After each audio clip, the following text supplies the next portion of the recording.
Yra įdomu sužinoti, kaip keliauja užsakyta prekė, koks jos kelias nuo gamintojo iki vartotojo.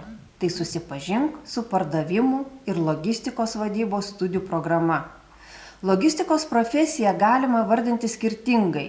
Tai pardavimo, transporto logistikos, reklamos, eksporto, tiekimo, produkto vadybininkais. Pasmalsaukime, ką veikia pardavimų ir logistikos vadybos, išmaniosios vadybos studentai praktinio mokymo firmoje Biurometa. Imitacinėje bendrovėje Biurometa, imituodami veiklas, verslą kuria patys studentai. Čia turi puikią galimybę įsivertinti save. Studentai atlikdami praktiką Europen sertifikatu įvertinto imitacinėje bendrovėje dalyvauja įvairiuose nacionaliniuose bei tarptautiniuose projektuose. Biurometa tai įmonė, kurioje įtvirtiname savo įgūdžius. Šioje įmonėje neturime realių pinigų, bet turime realius dokumentus.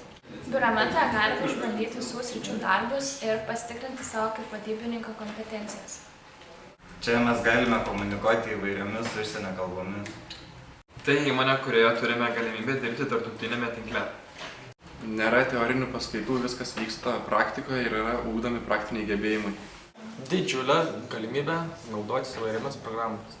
Pardavimų ir logistikos vadybos studentai išmoks valdyti pardavimų procesus, organizuoti darbo procesą prekybos įmonėje, sudaryti transporto priemonių maršrutus, organizuoti krovinių keleivių tarptautinį gabenimą, koordinuoti šalies vidaus ir tarptautinę prekybą, dirbti ekspedicinį agentavimo darbą, diegti ir vystyti inovacijas logistikos veikloje, naudoti logistikos informacinės sistemas, valdyti transportavimo procesus.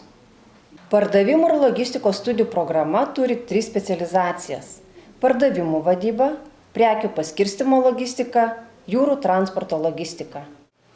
Lietuvos verslo kolegijoje veikianti vadybos katedra kuruoja 3 studijų programas – įstaigų ir įmonių administravimo studijų programą, išmaniosios vadybos studijų programą bei pardavimų ir logistikos vadybos studijų programą. Studijų procese yra taikomi įvairūs veiklinamieji studijų metodai.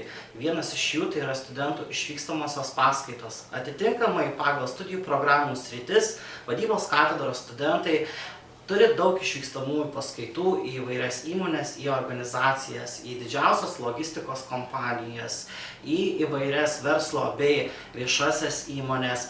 Taip pat į įvairius verslo inkubacinius centrus, kur taikomi šiuolaikiniai vadybos metodai darbo procese. Baigėme kelionę po Lietuvos verslo kolegijos vadybos katedros studijų programas. Lietuvos verslo kolegijos šūkis – šiuolaikinės žinios šiuolaikiškam žmogui. Jeigu esi energingas, kūrybingas, motyvuotas, ateik į Lietuvos verslo kolegiją ir studijuok šioje aukštojoje mokykloje.